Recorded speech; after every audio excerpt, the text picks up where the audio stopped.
Stephen mentioned about the thousands of cases reported in the last financial year. Half of those, actually, are from businesses. Let's have a word now with David Horn.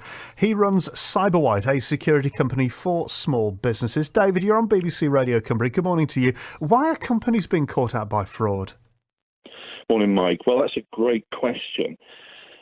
Unfortunately, the fraudsters or the cyber criminals do not actually really differentiate between individuals and organizations.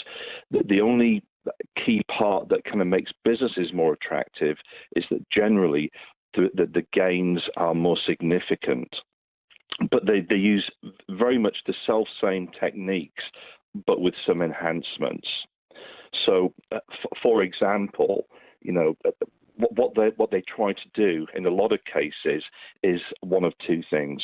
They will try and get businesses or people within businesses to click the links in the same way that they might target you or I, or your mum or my mum. Or the other option is they will spoof an email address in the same way they can spoof telephone numbers.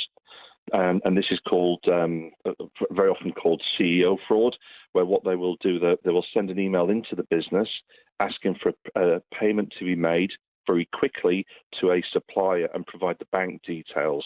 And they kind of rely on the fact that there's a pressure from a boss or a senior manager or director, and therefore they won't want to challenge it and will therefore process a payment and then send that payment to the details as provided by the fraudster.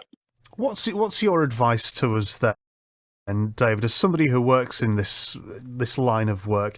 What's your advice so that businesses listening, individuals listening, don't become a victim of a scam? I think if you're in a business then and you get a request for something that would appear to be out of the ordinary, check it. Always check, because if your managing director or your CEO would not ordinarily ask you to undertake a certain action, to send a payment, and then you get a request to do just that, then the chances are it's not right.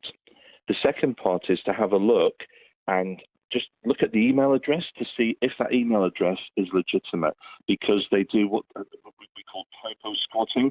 So it may be, I don't know, bbc.co.uk, and they might put bbbc.co.uk and rely on you having that cursory glance and it looking legitimate when actual fact it isn't.